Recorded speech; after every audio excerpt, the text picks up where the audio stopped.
Bonjour, je suis Corinne de Marcy, chercheure spécialisée dans les processus d'apprentissage. Vous vous dites peut-être qu'il n'est pas nécessaire de faire entrer dans votre tête ce que vous pouvez trouver sans effort avec votre smartphone. Peut-être. Mais quelle chance avez-vous de trouver la bonne information sur un sujet que vous ne connaissez pas du tout? Par exemple, si le professeur documentaliste vous fait chercher une peinture de Poussin, vous risquez de trouver ça.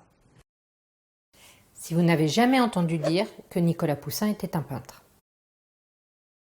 Et vous n'aurez aucun moyen d'évaluer la validité de ce que vous avez trouvé, puisque le cerveau compare les informations nouvelles à celles qu'il connaît déjà. Au final, vous vous serez égaré sur de fausses pistes et vous aurez perdu beaucoup plus de temps que si vous aviez retenu quelques informations sur le sujet. Alors évidemment, la mémoire nous joue parfois des tours. Vous avez tous déjà mémorisé des choses sans le vouloir, sans le savoir, ni même en avoir besoin. C'est le cas des chansons, des publicités ou des paroles blessantes que l'on préférerait oublier. Et inversement, notre cerveau est aussi programmé pour oublier. Heureusement, imaginez que vous ayez encore en tête tous les repas de votre vie. Pas très appétissant. Mais parfois, le cerveau efface aussi ce qu'on aimerait garder. En fait, mémoriser, c'est lutter contre l'oubli. L'idéal, ce serait de mémoriser ce qu'on veut, quand on veut. Et ça, tout le monde peut le faire. Pour ça, vous avez besoin de deux choses.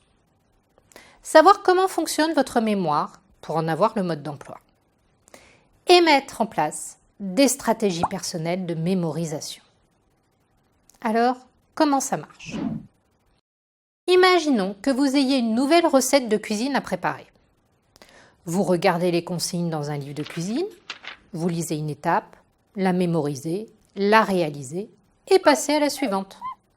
Ça, c'est la mémoire de travail. Elle peut stocker environ 7 choses, pendant une courte durée, le temps de réaliser une activité. C'est pour ça que vous gardez le livre ouvert le temps de la recette. En entrant dans votre mémoire de travail, l'information est transformée. On dit qu'elle est encodée. Votre cerveau le fait automatiquement, sans que vous vous en rendiez compte, pour que ça ait du sens pour vous et uniquement pour vous. À chacun son encodage. Évidemment, s'il y a des interférences au moment de l'encodage, ça complique la tâche pour votre mémoire de travail. Voilà, c'est fini. Le résultat est top chef. Et vous voulez vous souvenir de cette recette? Elle doit alors passer dans la mémoire à long terme, parce que votre mémoire de travail a tout effacé pour faire de la place à de nouvelles informations. Par exemple, la conversation que vous allez avoir avec un ami juste après. Pas de souci. La mémoire à long terme est illimitée et permanente. Vous pourrez donc refaire cette recette à vos arrière-petits-enfants. Encore faut-il la ranger dans un endroit que vous êtes sûr de retrouver au moment voulu. Une erreur de rangement et c'est l'oubli assuré. Pour lutter contre l'oubli, il faut prendre le contrôle de votre encodage en utilisant des stratégies de mémorisation. Vous pouvez vous raconter une histoire, faire des associations d'idées ou toute autre astuce qui marche pour vous. Évidemment, c'est plus efficace si on y met de l'envie, du plaisir.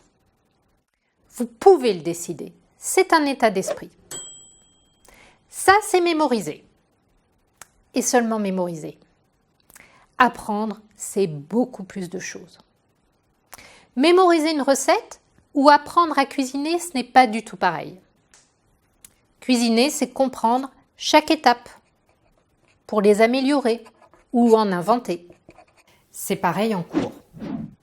On mémorise une leçon pour la restituer à l'identique dans le même contexte. On apprend une leçon pour utiliser ses connaissances dans un autre contexte et résoudre un nouveau problème. Par exemple, on peut mémoriser que l'eau est indispensable à la vie et le réciter sans le comprendre.